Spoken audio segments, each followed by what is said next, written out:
I always thought about harming myself. I'm shy. I struggled with making friends. I never thought I could do anything. I have extremely low self esteem. Lately, I've been eating my pain away. Just throw it back up. I've been struggling to lose weight. Somebody said I don't fit in just because I wear my hair the way I like it. 1 out of 5 American girls suffer from mental health problems.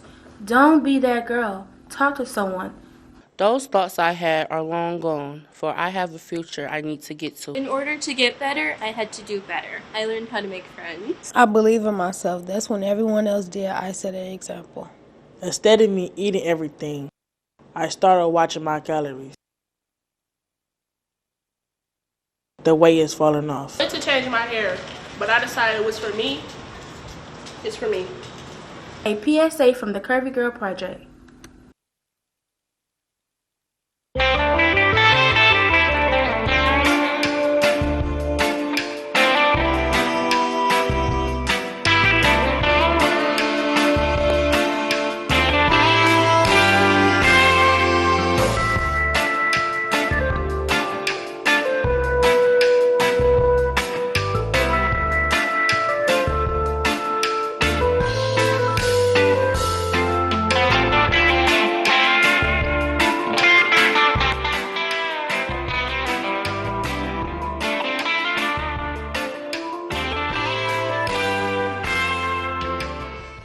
And good morning. Welcome to Expose Under the Sun, sponsored by the Detroit Native Sun newspaper. I'm your host, Darwin Griffin, and we have a very lively and invigorated and energized half an hour that we'll be having with my special guest today. Our show is live, and if you'd like to call in, our phone number is 313-868-0342, 313-868-0351, or 313-868-4336. Our website is www.tv33whbr.com, and you are watching us live from the phenomenal cities of Detroit, Michigan, under the auspices of the Honorable Mayor Mike Duggan, as well as the phenomenal city of Highland Park, Michigan, under the auspices of the Honorable Mayor Glenda McDonald. As some of you may see, that I've got my little vest on. One of my other guests has a vest on as well. What we're doing is we're going out, along with my other guests, we're going out to various different polling sites, and we're doing poll monitoring and also poll watching. So the thing is that we want to make certain that everything is going very well with no hiccups, no glitches at any of the polling sites. And we just want to make certain that your experience today voting is going to be a very memorable one and a rewarding one. But the main thing that I ask everybody to do is to get out to vote.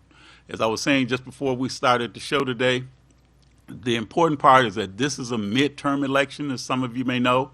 And when I say the word midterm means that this is not a gubernatorial or a presidential. And sometimes people don't go out and exert their voices as often unless it's a presidential or gubernatorial race. But these midterm elections are just as important, because you are electing a lot of people for city council, for mayor, for treasurer, for clerk. There's a lot of positions that may be open right now. So you need to check your cities to make certain, if you haven't done already, about the different people that are running on the ballot. I know we were just out in Melvindale, and I know that there's other communities that we've got other people out that are doing watching as well as monitoring through what we do with the Michigan Voices as well as with APRI Detroit Downriver.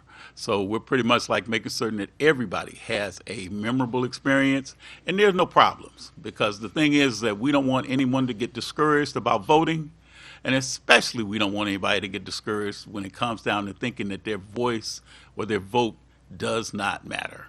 And we want to make certain, too, that this is a great day to get out there and vote, because as some of you know, we've had weather that's been pretty inclement, where we've had snow in November on election day, we've had rain, we've had frigid temperatures, but this is a pretty moderate day when it comes down to people being able to go and do what they need to do to make sure that their voices are heard.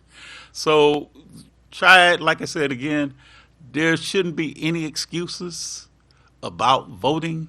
Some of you have already voted early. Some of you are voting absentee. So there's a lot of things that are coming about that we want to make certain that your experiences are very memorable. But again, I can't say enough. We don't encourage anyone to vote for a specific candidate or a specific issue, but our main thrust is to make certain that you get out and vote. And not just get out to vote, but take somebody else with you to the polling sites to get out to vote as well. But without further ado, let me get to my special guest. Just to my right is probably somebody that probably most of you probably don't need an introduction to. You probably know her with all of the things that she does, especially with UAW. Her name is Pam Powell, and Pam Powell is a union and community liaison, and she also is a union activist with UAW. Pam Powell, thank you, and welcome to Expose Under the Sun. Thank you for having me. And also, I've got another person who needs no introduction. Everybody knows Mr. Norman Clement with Detroit Change Initiative. Norman, welcome to Expose Under the Sun today. Thank you for having me. And you see, Norman has got his combat gear on, so he knows that this is the time that we're going to have to make certain that we get out there and do what we got to do. This is an issue that we are at war with those that are not going to support change and the change initiatives. So again, thank you for coming on Expose Under the Sun. Let's just kind of get to the crux of the matter. Pam, I'm going to just ask you, why is it important for people to get out and vote, especially this being a midterm election? People have a misconception of this one is not as important because it's not the gubernatorial or presidential race. But this one, for me, and for them too, whether they know it or not, is more important than any of the others because it is your local election. It's the election that governs the place where you live. So it's going to impact you personally and daily. Your taxes, your roads, what you can do in your specific area. These things happen with or without you.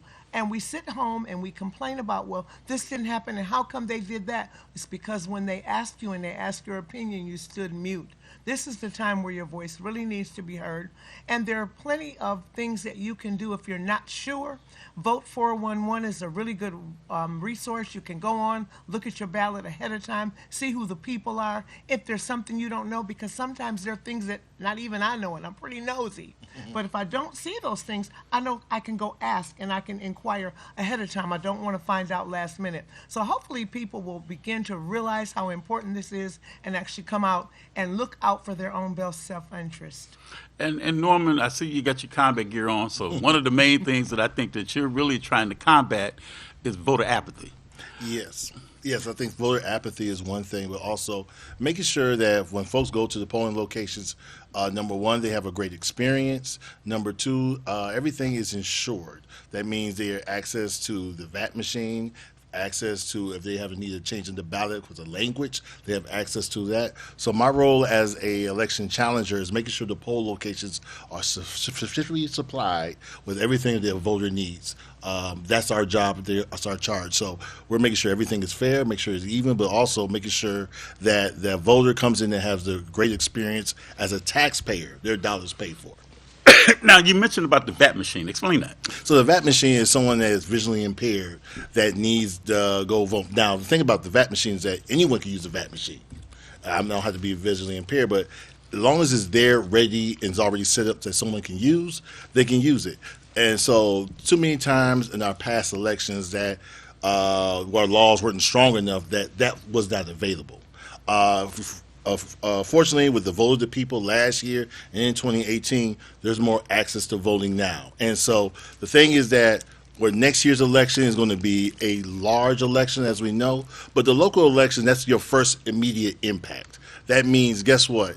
Your first hit of, like, say, tax dollars, but also your first of, if you need recommendations for your schools, your libraries, your churches, all that comes from these local elections. So local elections are even more important to me. Every election is important, but for me, a local election is very more important because that's the first impact on my life. So as a poll challenger, what do you do when you go out besides looking and make certain that the They have the VAT machines and other. What else do you do?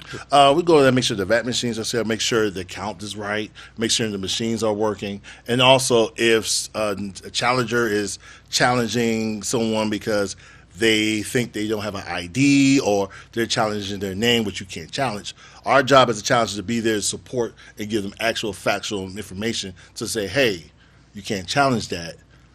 Is that your challenge? Write it down and then move on to the process. Also, our job is also to write down to prevent voter intimidation. As a challenger, we go in, we can't talk to the voters. Our job is strictly talking to the poll precinct officer there.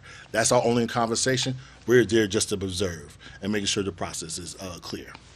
Now, Pam, I know that you going out in terms of, say, as a poll monitor, as a poll watcher, what do you do? Actually, we look to make sure that the process is going smoothly, to make sure that your tabulators are working, making sure that you have electronic poll books, that those are functioning properly, make sure that your tables are set up so it's easily accessible to the voters. And for that VAT machine, it serves a lot of purposes, visually impaired, hearing impaired, and a lot of times you'll just have someone come in that maybe they have a difficult time voting. That kind of helps them because that machine, you cannot spoil a ballot. It will not move forward until the question has been completed. And it kind of gives you a visual and hearing type thing, so you kind of get it from both sides. A lot of times you'll have a person that may come in and spoil 2 or 3 ballots. Once they go to that VAT, they can get it right. We just want to ensure that everyone has an opportunity to vote, that they do not encounter obstacles, and if they are, that they're removed and that they're able to vote before leaving that location. Okay. And Norman, now let's kind of look at, because you do a lot with Detroit Change Initiative. Yeah. And I know before the show we were talking a little bit about there's some places that are voting today. There are other places that may not have, people on the ballot. But what are you observing in terms of, say, in the various cities as to, I asked you a little bit about the voter apathy. What really can be done to try and get more people to get out and vote? Especially we need to do that before this next election, because that's going to be a real critical election for the presidential race. Yeah, so there's a lot of misconceptions going around with Detroit and also around the other state of Michigan. Detroit, especially Wayne, Hamtramck, all the counties, we do not have a voter registration problem. We actually have a lot of people registered to vote. Our issue is getting them out to vote. And so, as I noticed doing my observations this year, there was not a lot of information given out at the clerk's office there about getting out to vote. Some clerk's offices may have that, and some people don't know. I talked to people yesterday, hey, I got to do a challenging workout. We got voting tomorrow. Oh, I'm supposed to vote? Where am I supposed to vote at? I said, wait a minute, it's not your city, but the mindset of, oh, I didn't know, oh, my God, that's not out there. I think that I know our organization, we try to do a good job of letting you know all the cities and municipalities that are voting this time. I know APIA does a great job, NAACP, Michigan Voices, and other organizations do a great job over there letting people know what cities need to vote. But I think we as a whole, as an organization, too many times we focus on, okay, let's get people registered to vote. Getting out to vote is a personal dialogue with voters. That means that's the hard work. That means engaging with our voters, not just 3 months after the election, not just 2 months after the election, but actually a year. So right now, if I am a organization, for me, we're starting our GOTV effort on November 8th, tomorrow, to get out to vote, get to engage, because the laws have changed. People can vote early. People can engage early. And so if we wait 3 months before the election, some people already vote, or some people already have their mind. And so we as organizations out here, and I'm talking to those who fund our organizations, we have to do the work now, because February is around the corner. We're going to have elections in February or March, but it's around the corner. And it's going to be winter. It's going to be cold. And so getting people motivated to get out to vote, but also having access to drop box locations, information to ballot, what's on the ballot, those things we have to do right now and make that a habit. And also understand that people getting out to vote, okay, it's not about getting out to vote. Hey, you want to participate in the process. Folks are looking for part-time jobs all the time. Folks can be engaged with, hey, you're doing this process, we like you volunteer, but hey, you mind doing some canvassing? You mind doing some phone banking? organizations need to think about that also, about getting out the vote, but also going to those communities and involving into the whole political process. And that's what we're going to try to do next year. Not going to try, we're going to do next year. And so that's going to hopefully create an ecosystem of that voter coming over and over and over again, from a young age to all the way up to older, to participate in that process. Now, one other question too. You mentioned about February or March. Talk about the process, because there's different primaries that are going to be going on next year. Explain that. So February and March, the Democratic Party elected to move Michigan's primary up. So where we moved from, we're normally in April, but now the Democratic primary is going to be in February. The Republican primary is still going to be in March. And so we have two primaries, one Democrat, one Republican. But Why was that? Why was that? Because a lot of times during the past, Iowa was always the first in the country to do, the Heart of America, the whole notion of so goes Iowa goes the country. That's not necessarily true, because Iowa doesn't represent the whole vastness of the country. And so now South Carolina's first. South Carolina has a more black population, so people want more multicultural input in who's going to be our next president. And so that's why we decided to move up early, because the representation needs to be there. Also, the activism that needs to be there in these states, like a Wisconsin, Michigan, out there, who have a large black populations, need to be motivated, but also get them out to vote and be a part of that political process. Like I said, there's data to show that folks who did COVID outreach in 2021, those communities, for us, we did COVID outreach 2021, vaccine outreach, and during that time, and PPE. Out of 250,000 people we contacted through the whole of Michigan, during that time, we contacted them early, about 18 months early. 70% of those people voted. Not because we were telling them to vote, but we were constantly contacting, giving them information about health, giving them what they need, but also educating them about the political process, how to be engaged, how to be involved. And so that type of organizing, we saw the data, said, okay, that's the key, getting out there early, started the process early. And so I think that it has to be done for us right now, and then we're trying to, really engage that process and grow this process out.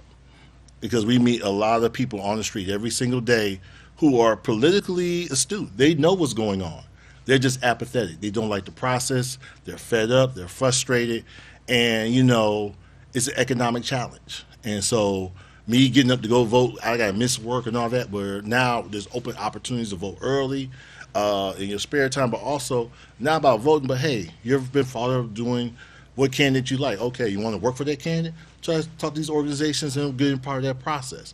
That's what we're talking about, expanding the voting rights and part of the political process in our community. So, Norman, let me just ask one other question, too. Now, so when we're talking about the getting people to get out and vote, what do we need to do to get more men, especially black men, to get out and vote? So Darwin did actually a great point. We had a great Sunday. We had a meeting of the Bro Brunch. Shout out to Kermit Williams from Oakland Forward.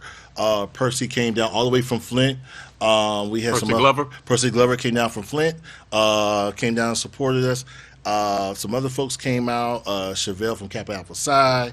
My homeboy Justin Payne. Blue Card Mentoring Program in DPSCD schools.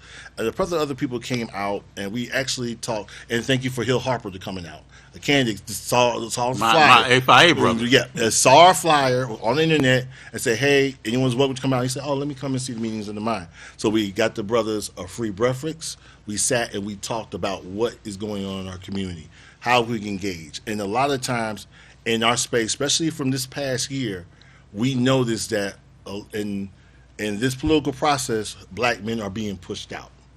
And we also know that black men, also with Arab American men, are being targeted by a red pill community, giving them non-talking points. And so putting devices against each other from male and black men and black women, why black men, women, this, why. So we're the only group that's fighting each other like this. So now it's men and women pinning against each other, modern women, modern men, or men, stuff like that. Nonsense that doesn't really, at the end of the day, doesn't mean anything. But what happens is those red pill communities are giving out right-wing talking points. They're Russian talking points. They're also, propaganda talking points, racist talking points. And so with those racist talking points going out there, they're targeted to our community. And some of our brothers feel that type of way because they're not talked to. No one asks how they feel. No one asks them to be present in those communities. Only time you ask them to come and participate in the process is 2 months before the election. Hey, we need black men to come out to support. Where are you going to be at black men? When our black brothers are doing the work in the community every day. They're out there doing coaching, volunteering, supporting. They're out there every day. You go to the schools. More brothers are coming to schools, the DADS program, DADS clubs, than anything else, but no one talks to them about it. Mm-hmm. And so what we're trying to do is, number one, go out there, engage our brothers out there, say, hey, this is what was going on. Let's talk and see what's going to have that conversation. You're not alone. Number two, network with them. Hey, let's try to build together. If you got something to support, we'll support it. If you got something going on, you can support us. Just get the message out there because, that support is needed. Women do that all the time. Black women, our sisters do it all the time. They'll find a spot to support each other and engage with each other. We're trying to do the same more. So we're having the next one, December 10th. At Art Block, we're going to have another engagement program going on, and then next year we're going to try to keep it going. We're going to do one in Flint because Percy said we got to come to Flint, Grand Rapids. That's another one, my friend. But yeah, we got to go Grand Rapids, and we're going to go to Oakland Forward. I hate to say Pontiac, the best place in the universe, to Kermit Williams. So we're going. Yeah, he said that many times. About Pontiac being the center of the center of the universe. Yeah, so. But in the few minutes we got left, Pam, I want you to put out a clarion call because we know we need not just the black men, but we need the black sisters. We need everybody, white, black, brown, yellow, whatever culture or whatever demographic that we have. What would you say in terms of, to try and encourage people to come out, not just today, but to come out next year and the years after that? Well, we just have to make it personal to them. People need to understand how their vote impacts their life. If it doesn't impact me, or why would I care? So, you got a place in front of your house, and maybe your mom's handicapped and she parks there. Well, they have meetings on the corner, those little community meetings. We all know we have them, but we don't go to them. But one day you come home and your mom can't park there anymore. It's been zoned one way, no parking. And now you're all upset because I can't park in front of my house.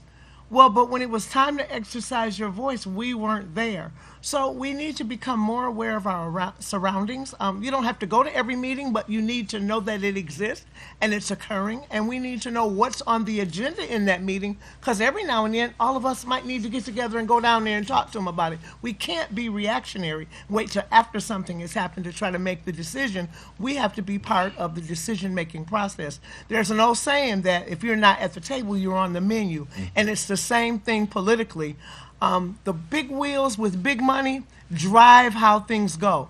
We outnumber them, and if we vote, we can counter some of the things that big money does that actually in the long run impact us. We just don't do it. Voter education is really important. I know that next year we have 3 elections. A lot of people aren't aware that we've got 3 elections. They just know the presidential election is coming. We have one on February 27th in Detroit. We have one on August 6th, and then the general election on November the 7th. Those people need to know that now, and they can vote, like, as my brother said, in advance. You can do it same day. You can do it by mail. There are a lot of ways to make it happen, but you have to make it a priority. The other thing is the big wheels with the big money say, like, here's a chair, and here's a chair. I got enough money to buy all 3 of these chairs. But the 2 of you guys probably aren't going to let me have that chair. But what I can do is convince you guys, you did this to this one, that one did that one to you, this is to your advantage. Now I got the 2 of y'all fighting each other. While the 2 of you fight each other, I take all 3 chairs and I keep them. Mm-hmm. And when it gets close to election time, I'm going to come to the Council of Black Pastors. I'm going to come to the women's rights activists. I'm going to come to the NRA people. I'm going to come to some of them women groups. Oh, if I got a spot for you, I need you to do this. Oh, we got this for you. We got that for you. So everybody falls for the banana in the tailpipe. They think they all got a spot. Day after election, guess what? I'm not doing any of those things, and you end up back in the same position that you were in prior to that election. We have to stop letting that happen to us. We let it happen to ourselves. So, you know that definition of insanity? When you do the same thing over and over and expect a different result?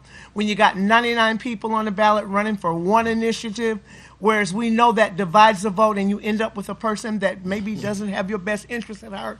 We have to stop doing that. Candidates that are running need to look at the ballot. Am I a viable candidate? Can I raise the money? Can I get on this ballot? Can I, and what can I do for my community? Maybe it's best if I sit back and support you and help you get on, and then we can work together. We have to stop that competitive spirit and start working together in our own best interests. And as a community, we have to educate ourselves so we understand. You can't play the game unless you know the rules. And most of us don't know the rules, or we've become disenfranchised. And like my brother said, that apathy is real.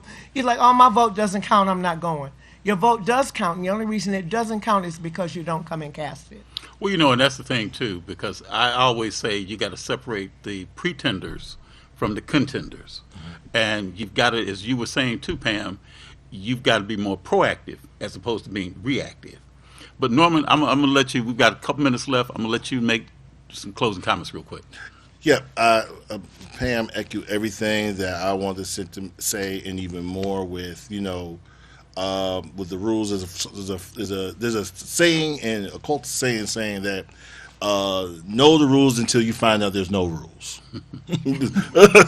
Know the rules, but you have to know the rules. Understand. And then my grandfather, bless he passed on, he always said it is, take care of business or the business of others will take care of you. And as a community, we have to take care of business first. Our business is going to that ballot box, number one, and supporting a candidate. You have to support a candidate. And also I'm going to say this, too, and this is to our community. There's sometimes there's no pure figure. There's no Christ figure running for elections. But you also understand that you cannot, you can't support somebody that doesn't support you. And sometimes you got to go with somebody and say, I don't like him, but I know he supports me. We learned that in 2016, what happens when I don't like somebody. And in 2016, I saw more marches going on in 2017. Everybody mad. And I'm sitting to myself, well, where were y'all? Y'all the same folks that didn't like because you ain't like somebody. Understand that, you know, this process is about who represents your interests, who will represent you, who gets you closer to your goal and financially stable, but also keep you safe in your community, and who runs the government. So it's not about sometimes it's not about everything got to be perfect. You're not looking for perfect. You're looking for somebody that, hey, you know what? They support me. They identify with me. I support with them. They keep me safe. I'm going to go and support them and go and support them. And, you know, and that's the important part, too, Pam, Norman, is that you've got to make certain, too, as you were alluding to, Pam, voter education. You've got to get out there and go and research your candidates. You've got to be a very, very due diligent individual to find out the candidates that are running, that are seeking your support, and the ones that have your best interest at heart. You know, and that's the key thing, is to make certain that you do your research. Pam, Powell, Norman Clement, this half hour went by so fast. I definitely appreciate you both coming on Expose Under the Sun. We have to invite you both to come out again. You've been watching, again, Expose Under the Sun, sponsored by the Detroit Native Sun newspaper. I'm your host, Darwin Griffin, but if you'd like to get a copy of the Detroit Native Sun newspaper, you can contact Ms. Valerie Lockhart at area code 313-457-5944, and also contact her, too, if you'd like to advertise in the Detroit Native Sun newspaper as well.